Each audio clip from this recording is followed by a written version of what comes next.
The Killer was directed by David Fincher and written by Andrew Kevin Walker. These two collaborated on Seven, which just so happens to be one of my favorite films of all time, and it stars Michael Fassbender. So after a fateful near miss, an assassin battles his employers and himself on an international manhunt he insists isn't personal. I always love going to the movies, but if I'm seeing a new David Fincher movie in a theater, I'm going to be really excited. And that has not happened since 2014, because I saw Mank at home.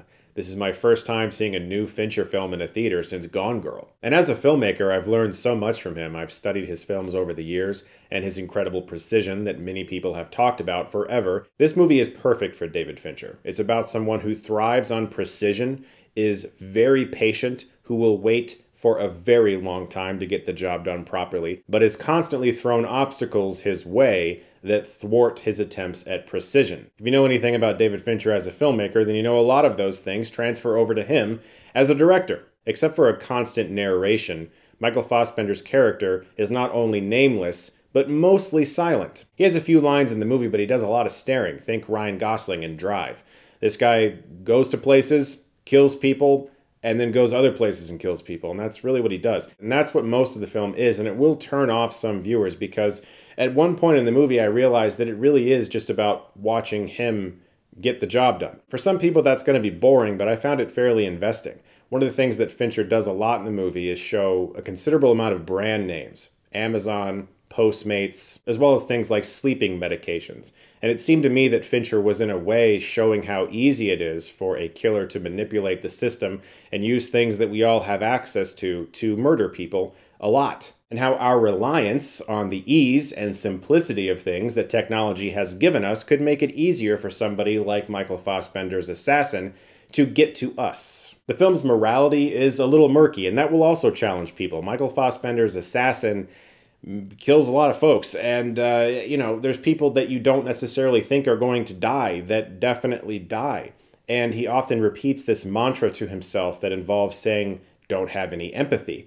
And you see him throughout the course of the movie make choices that seem to reflect someone who does not have empathy, while also being on a path of revenge after a mission goes wrong, which of course is in direct contradiction to his mantra that he keeps repeating to himself, because he wouldn't be doing the things that he's doing in the movie if he didn't have any empathy. But he cares enough about something that happens in the film early on to take a lot of risks and kill a lot of people that did him wrong in a certain way. And so he's a fascinating character, but also a very frustrating character, because he's so intent on precision and being careful and cold and calculated while not caring about a single person.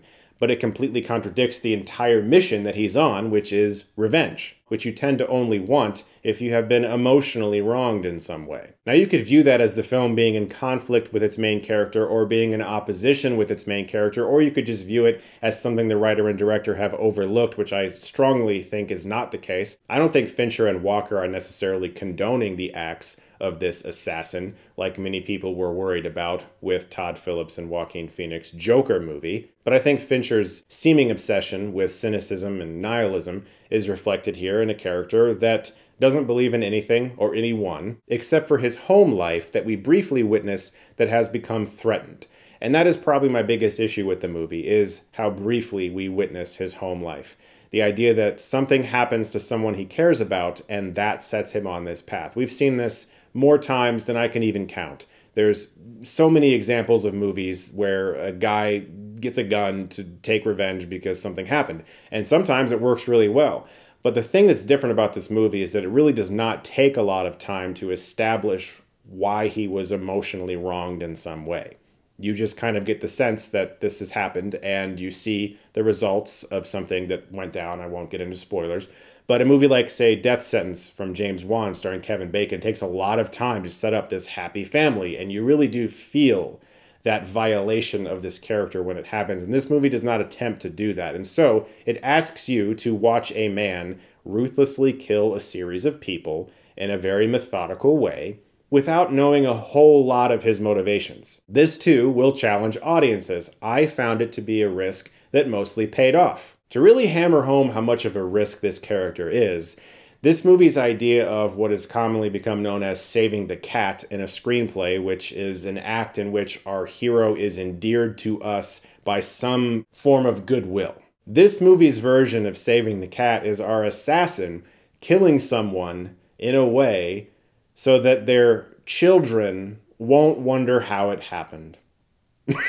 Like, that's it. That's the closest this guy gets to an act of goodwill. I've gone this whole video without mentioning a single thing about the camera work or cinematography, but if you've ever seen a Fincher movie, you know that it is going to be essentially perfect, and it is. It is just an absolutely gorgeous movie in every way. I loved what he did with the sound design as well, because our guy is often listening to music on his headphones. Sometimes a film will choose, all right, you're going to hear the music, the whole scene, the way they're hearing it in their heads, or you're going to be outside of their head and you're going to hear it from the headphones perspective, very tinny and electronic sounding.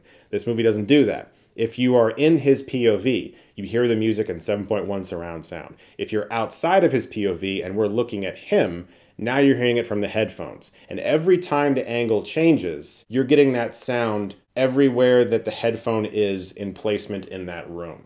And that happens throughout the whole movie, whether you're in his car and you're hearing his heater, or you're outside of his car and then you're back in it and that sound is moving around. It's meticulously crafted sound design, and I could not sing it higher praises. Fassbender is extremely good in this movie. He's perfect for the role. Tilda Swinton has a fantastic sequence. But like almost every David Fincher movie, the star is David Fincher. And his direction is swift, sleek, and filled with innovation. The story itself isn't necessarily as innovative as his filmmaking techniques. It's essentially about a killer who kills folks and goes about his day. But it's fascinating to watch, and I found it, as I said, a very risky choice for a lead character. I was very happy to see the film in theaters, even though it will be on Netflix. Please do try to find a theater showing it. Thank you so much, as always, for watching. Look forward to more videos very soon. If you like this, you can click right here and get Stuckmanized.